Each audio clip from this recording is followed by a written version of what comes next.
This is the day the Lord has made. Let us rejoice and be glad in it.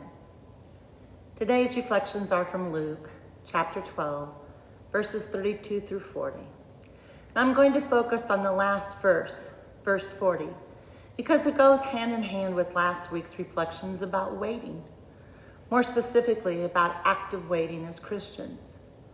Verse 40, you also must be ready, for the Son of Man is coming at an unexpected hour. I recently read a story about a chaplain at a summer camp for young teens who scheduled devotionals each evening before the kids would turn in. And one of the counselors asked her group, "Where did you see Jesus today?"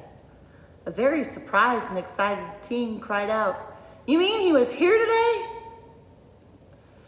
Where do you see Jesus in your life?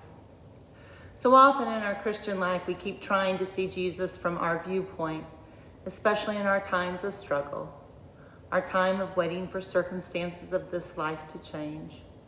And we too, at certain times, might exclaim, "You mean he was here today?" Our faith can falter, and we seek the assurance of not just his presence, but his ongoing work in our lives. And we may ask, where is God in all our waiting? We want to see the lightning and hear the roar of thunder because it signifies something is at work. We're not always content with Jesus just telling us, "I was here, I am here, and I will be here." Now, we may not physically say the words out loud or even confess this to God or even to a close friend for fear of being not Christian enough. But there are some times that we want to cry out as a child in a darkened room would. "But I can't see or feel you. Turn on the light. I'm scared of this darkness." Have you ever realized in spaces we are familiar with, we can become comfortable enough to navigate in darkness? But in an unknown territory, we can become literally and figuratively scared of the dark and seek a way to see light. We seek to see the light at the end of the tunnel. That glimmer of a brighter place can't come soon enough for us. The same is true for our journey in this life. When we are always present in the presence with Jesus, we can wait because we know he was there and we don't have to be afraid of the darkness in our lives in the moment.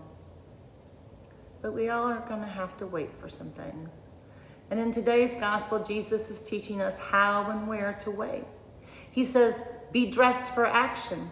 Something is going on right now, right here. Have your lamps lit, he says.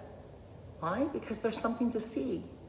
Move out of the darkness and come into the light. See what is already right in front of you, what is already all around you, and what is within you. For the Father truly wants you to have the kingdom. So be alert, he commands. No, it's not a threat of punishment, but the opportunity to be blessed. Blessed are those whom he finds alert. Jesus is not just inviting us to be awake, to be ready for his final coming, to be watchful. He's calling us to be fully alive and to remain alive now. Blessing and life are synonymous in God's kingdom. It's almost as if Jesus was saying, be alert, be blessed, and I will come and serve you. I will feed you the bread of life. I will serve you the cup of salvation. You also must be ready, for the Son of Man is coming at an unexpected hour. Now, how many of you, when hearing this, automatically assume Jesus is talking about the final judgment day, or perhaps our own mortal death, needing to make sure we're right with God? Well, I invite you to broaden your view a bit and think about this gospel a little bit differently. How often have we asked God where he is in all of our waiting without even thinking about this gospel text? How many times for you has he already shown up for you in the unexpected hour? As faithful Christians, my guess is that for most, more than likely all, the unexpected hours occur more often, more regularly than we are aware of. Perhaps the unexpected hours when we celebrate the Lord's Supper and find that peace that passes all understanding, when we confidently turn our cares and concerns to him. The most unexpected hour might just be the hour spent waiting for test results with bated breath, or that hour in which we wait for clarity and a nudge from God on how to move forward, or the hour waiting for our grief to end and life to return to a new normal, or the hour in which it seems as if nothing is happening, life is not the way we want, and there is nowhere to go. When our faith begins to falter, as it may from time to time, as the devil gets to us, we might be tempted to ask, so where is God in all our waiting? Well, after thinking on this morning's gospel for a day or two, maybe the better question to ask is, where are we? Because we're mistaken if we believe today's gospel is simply how we pass our time until he returns as promised. Because if we do that, we're describing a God who's absent now, or a God who left some time ago, or a God for whom we wait. So if we're only looking to the future, his return, we're equally mistaken, because then our belief is about waiting for a God who lives in the future. Jesus tells us now, it is your Father's good pleasure to give you the kingdom.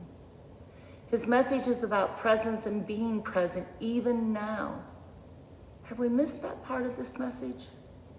Are we the teenager at the camp exclaiming, "You mean he was here today?"